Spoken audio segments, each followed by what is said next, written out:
நபிகள் நாயகம் ஸல்லல்லாஹு அலைஹி வஸல்லம் அவர்களின் மெய்காப்பாளர் என்று சொல்லப்படக்கூடிய ஸைத் ரலியல்லாஹ் பெருமானாரின் வளர்ப்பு பிள்ளை என்று கூட சொல்லப்படுகிறது. பெருமான் ஸல்லல்லாஹு அலைஹி வஸல்லம் அவர்களை பற்றி அல்லாஹ் குர்ஆனிலே சொல்லி இருக்கிறான். சஹாபா பெருமக்களிலேயே ஸைத் ரலியல்லாஹுவை பற்றி அல்லாஹ் குர்ஆனிலே சொல்லி இருக்கிறான். அவ்வளவு சிறப்புக்குரியவர்கள் மெய்காப்பாளர், பெருமானாரின் மெய்காப்பாளர் ஸைத் ரலியல்லாஹ். ஸைத் ரலியல்லாஹ் அவர்கள் தங்களுடைய பிள்ளையை சரியான முறையிலே வளர்க்க வேண்டும் என்பதற்காக வேண்டி அவர்கள் திருமணம் முடித்ததற்கு பின்னால் அவர்கள் குழந்தைக்கு ஒரு பேர் வைத்தார்கள், உர்வா என்று பெயர் வைத்தார்கள். இன்னைக்கு பேர் வைக்கிறதுல கூட நம்ம தப்பு செய்கிறோம். 2 எழுத்துல பேர் வேணும், வாயில நுழையிற மாதிரி பேர் வேணும், யாருமே வைக்காத பேர் வேணும், யாருமே இதுவரைக்கும் வைத்திருக்காத பெயர்கள் வேண்டும்.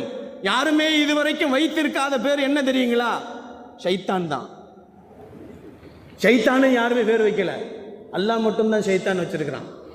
ஷைத்தானுக்கு கண்ணியமிக்கவர்களே, அல்லாஹுவின் நல்லடியார்களே, நபிகள் நாயகம் ஸல்லல்லாஹு அலைஹி வஸல்லம் அவர்கள் பெற்றோர்களின் கடமைகளிலே மிக முக்கியமானது பெறுவது மட்டுமல்ல, அவர்களுக்கு அழகிய திருநாமங்களை வைக்க வேண்டும். இன்னைக்கு பழைய பேர்லாம் வேணாம் ஹஸ்ரத், புதுசாக இருந்தால் கொடுங்க. நெட்டை நோண்டுறோம் நம்ம. இன்னைக்கு எதை எடுத்தாலும் உடனே பேர் 2 எழுத்துல வருதா, 3 எழுத்துல வருதா, சினிமா நடிகர்கள் மாதிரி, கிரிக்கெட் வீரர்கள் மாதிரி பெயர்களை புதிதாக வைக்க வேண்டும் என்று நினைத்து வைக்கிறோம். ஆனால் அந்த பெயர்களிலே என்ன அர்த்தங்கள் இருக்கிறது என்பது தெரியவில்லை.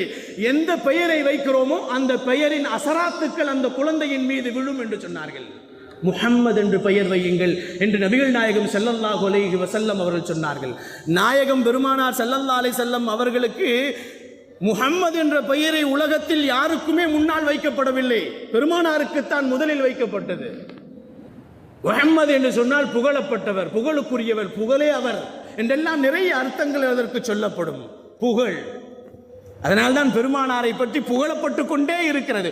உலகம் அழிந்தாலும் மறுமை வரை சுவர்க்கத்தில் கூட பெருமானாரை புகழ்ந்து கொண்டே இருக்கப்படும். அதனால்தான் முஹம்மது. நபிகள் நாயகம் ஸல்லல்லாஹு அலைஹி வஸல்லம் நல்ல பெயர் வையுங்கள் என்று சொன்னார்கள்.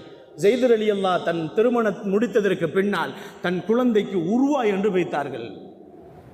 உர்வா ஏன் என் பெயர் வைத்தீர்கள் என்று கேட்கின்ற நேரத்தில் அவர்கள் சொன்னார்கள், இஸ்லாத்திலே தியாகத்தின் மிகப்பெரிய இடத்தை பிடித்தவர்கள் உர்வா. இஸ்லாத்திற்காக வேண்டி தன் உயிர், தன் உடைமைகள், தன் பொருளாதாரங்கள் அனைத்தையுமே அவர்கள் துச்சமாக கருதி தன் உயிரையே இஸ்லாத்திற்காக வேண்டி தியாகம் செய்த ஷஹீத் என்று சொன்னார்கள்.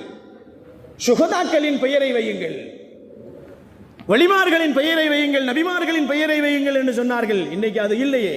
நபிகள் நாயகம் ஸல்லல்லாஹு